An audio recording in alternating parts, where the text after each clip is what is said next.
Hi everyone. Today I am going to start Gay-Lussac's law. Now this law was given by Gay-Lussac in 1808.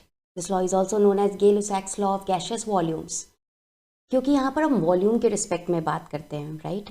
According to this law, whenever the gases combine or are formed in a chemical reaction, जब भी gases combine करती हैं या उनका formation होता है किसी भी chemical reaction में, then they do so in a simple whole number ratio of volumes, their volumes.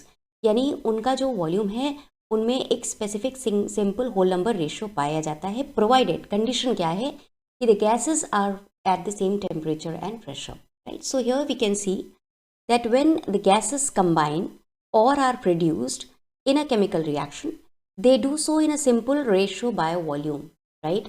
Now the condition is that all gases are at the same temperature and pressure, right? तो जब भी कोई भी chemical reaction हो रही है उसमें gases हैं, तो gases reactant gases हो सकती हैं और product gases हो सकती हैं, तो इनके बीच में जो ratio होता है that is always simple whole number ratio present होता है वॉल्यूम्स का. हम बात किसकी कर रहे हैं? वॉल्यूम्स की. Now you can see that this is a different form of law of definite proportions. Law of definite proportions already हम लोग ने पढ़ा हुआ है, जिसमें हम लोग ने देखा है that is always studied with respect to mass, right? But in this particular case you can see that this law is with respect to volume, right?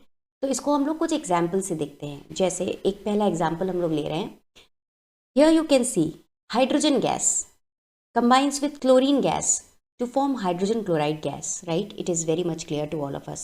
Now जब भी हम कोई complete chemical reaction लिखेंगे तो उसको बैलेंस करेंगे. तो जब हमने इसको बैलेंस किया तो क्या हम देख पा रहे हैं कि 1 volume of hydrogen gas combines with 1 volume of chlorine gas to give 2 volumes of hydrogen chloride gas, right? तो इसकी स्टोइकियोमेट्री देखिए तो आपको क्लियर होगा. बैलेंस्ड केमिकल रिएक्शन में अगर हम स्टोइकियोमेट्री देखेंगे तो दैट रिप्रेजेंट्स इट्स वॉल्यूम. तो यहाँ पर हम देखेंगे कि जो रिएक्टेंट गैसेज हैं यानी hydrogen chlorine gases reactant gases हैं उनमें और जो प्रोडक्ट गैस है that is hydrogen chloride gas उनमें एक होल नंबर रेशियो है. सिंपल होल नंबर रेशियो में वॉल्यूम्स प्रेजेंट होते हैं. तो यहाँ पर होल नंबर रेशियो क्या है? 1:1:2. So this is how we can exemplify the Gay-Lussac's law. Let us consider more examples.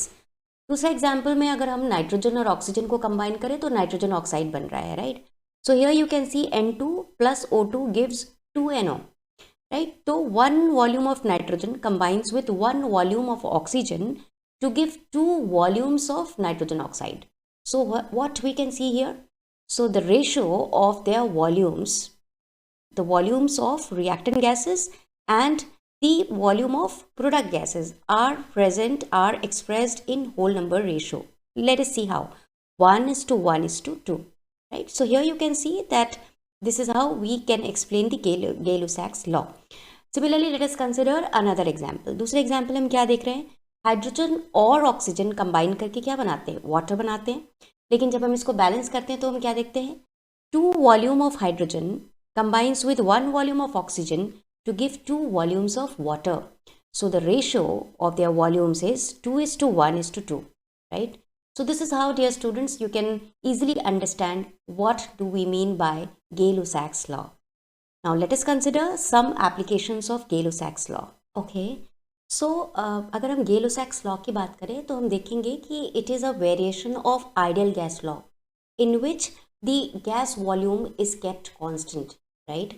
तो अगर हम वॉल्यूम की बात करें, हमने देखा कि जो गैसेस जो रिएक्टेंट्स की गैसेस हैं या प्रोडक्ट्स गैसेस हैं उन सब का अगर हम वॉल्यूम देखें तो they are expressed in whole number ratio. तो अगर हम इसका मतलब हम ये ऐसा अज्यूम कर लें कि गैसेस का वॉल्यूम अगर कांस्टेंट है तो प्रेशर और टेम्परेचर में क्या रिलेशनशिप होता है वो आइडियल गैस रिलेशनशिप से भी, आइडियल गैस इक्वेशन से भी हम समझ सकते हैं. सो द रिएक्शन और the relationship between pressure and temperature would be P is directly proportional to the temperature, or in other words we can see P by T is equals to constant, right? So P upon T is always constant, right? Provided the gas volume of a gas remains constant. So in this way अगर हम इस बात को ले रहे हैं, इसका demonstration कर रहे हैं तो इसका मतलब ये है कि जैसे जैसे हम टेम्परेचर बढ़ाएंगे वैसे वैसे प्रेशर बढ़ेगा एंड लाइकवाइज टेम्परेचर घटाते जाएंगे तो प्रेशर स्ट्रेन कम होता जाएगा. So this is how we can see that it can be applied in various instances.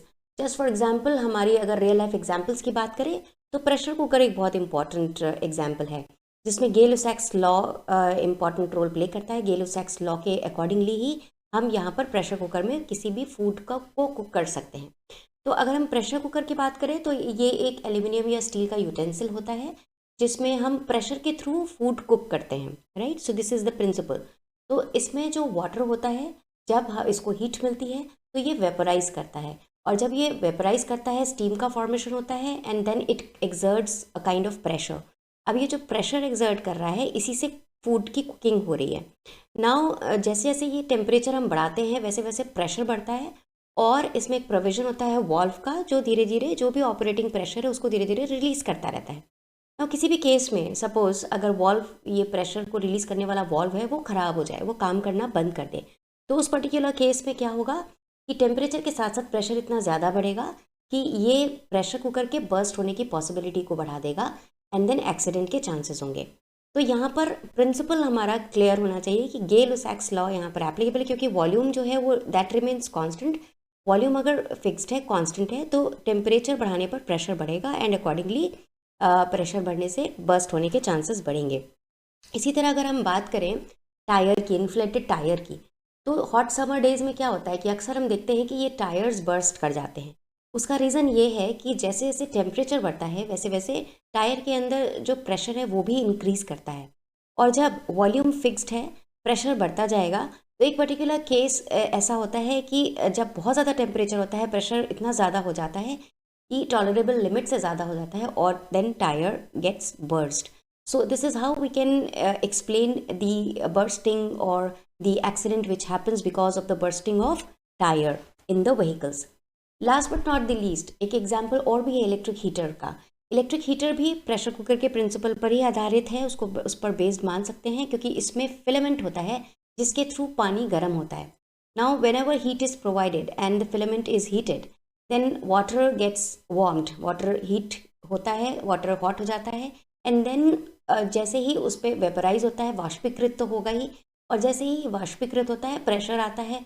Temperature के बढ़ने के साथ साथ प्रेशर इंक्रीज़ होगा, ये प्रेशर एक्सर्ट करता है, और ये वाटर जो है वो टाइम टू टाइम जब वो रिलीज़ करते हैं तो इसमें अगर हम देखें तो आजकल के हीटर्स में ऑटोमेटिक टेम्परेचर कंट्रोल सिस्टम होता है जिसकी वजह से वो तुरंत ट्रिप कर जाता है, बंद कर जाता है, और वो उस टेम्परेचर को लोअर डाउन करता है जिससे कि वो प्रेशर उतना नहीं होता जिससे कि किसी भी तरह के डेंजर की संभावना हो.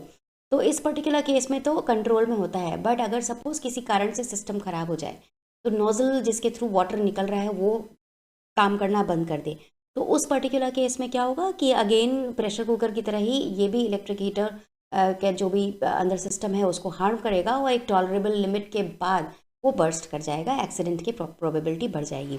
So this is how, dear students, we have understood the applications of Gay-Lussac law as well. Now, as of now, we have covered all the laws except one law, which is Avogadro's law. So stay tuned, watch my previous videos also if you haven't watched, and then definitely we'll come to the last video, which would be based on Avogadro's law. Remember that after watching all the videos which are related to laws of chemical combination, हम लोग discuss करेंगे कुछ questions, कुछ important questions जो सभी important laws को, laws of chemical combination को cover करेंगे, और ये आपके लिए हेल्पफुल होंगे ना कि 11th क्लास के एग्जामिनेशन के लिए, बट ऑल्सो जो भी बच्चे IIT या किसी भी कॉम्पिटिटिव एग्जामिनेशन का प्रिपरेशन कर रहे हैं तो उससे रिलेटेड क्वेश्चंस को भी हम लोग यहाँ पर कवर करेंगे. Till then, good bye and see you in the next video. Thank you so much.